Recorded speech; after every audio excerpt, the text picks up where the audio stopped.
Well, with the triple negative, it's a monster. It is what it is. And if you don't catch that in time, it is a death sentence. And unfortunately, a lot of African American women were coming into the office late. You know, we will get the diagnosis, okay, you have breast cancer, it's triple negative. And I had to read up on it. I didn't know what it was initially. You know, I knew about a lot of things, but not that. So when I heard about the triple negative, to understand how strong that gene is and how fast it attacks and the fatality rates, it's just alarming that it's almost like it was made just for African American women. Because it's 1% everyone else and it's 99% African American women. How is that possible? What is it about us that it just zooms in on our genes and it just attacks? I've met a lot of women that have made it because they caught it early, and I've met some women that have gone home to glory because they did not, and they did nothing about it.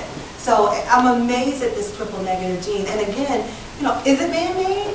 Where did it come from? Why does it only want us? And that's the way it feels when I talk to women who have it. Why does it just want us? What is it about us that it just wants to attack our bodies and attack so aggressively? It's really scary, but I thank God I didn't get that one.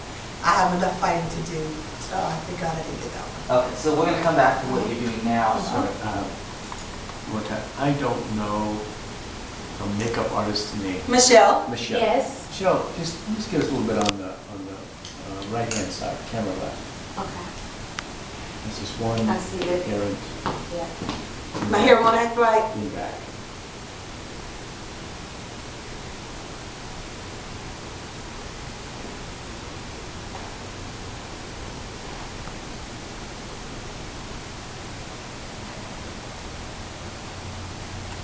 All right. And keep. So we're going to come back to what you're doing now, but let's go back to a little bit into your past. Okay. First, tell me about first being diagnosed. Tell us about first being worried about breast cancer for yourself. Well, when I got diagnosed, I was concerned. I have a huge history in my family of cancer. So let's start again because before you were diagnosed, you were worried about it. And you can just tell us how old you were. You want me to tell you when I was diagnosed, the age? No, you can say I was however old and I felt fine. Okay. Okay. So at 44, I felt a lump. And I knew it was cancerous because of my family history. All of my father's siblings have died of a form of cancer, all 12. From lung cancer to breast cancer to ovarian cancer to esophagus cancer. I mean, they all passed away. There's 2 aunties left, so there's a concern there. My mother's aunts, my mother's mother, her mother, and my great-great-grandmother all died of breast cancer.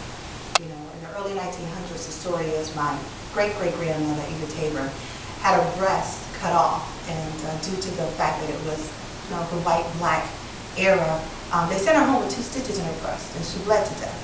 So in the morning, when my uncle checked on her, it was raining, so the ambulance would not come down the road to pick her up. He had to carry her in the rain down the dirt road to the ambulance. And they took her to the hospital, and that was the last time they saw her. Now, when my mother and her sisters and brothers woke up and they went out to the dirt road, all they saw was a trail of blood. And that started the curse in my family of not trusting doctors, not going to doctors, not wanting to question the doctors when they're in the doctor's room. It explains a lot to me. So it was one of those family secrets that I found out about. But how horrific would it have been if I woke up and saw a trail of blood leading all the way out to the road, and it's my mother's blood. And that's the last memory I have of my mother. So I had some concerns, and I knew it was breast cancer. The gene is in my family, but at an early age, my mother told me God was going to do something special with me. So here we are. All right, so you felt the lump, and you decided that you would go to see a doctor. Yeah, so I did feel a lump. I went to the doctor, and they wanted to schedule in 2 weeks a biopsy, and I said, no, I need to be seen tomorrow because of family history. So they scheduled me for the biopsy. The test came back benign, and I knew that wasn't true. I had all the symptoms.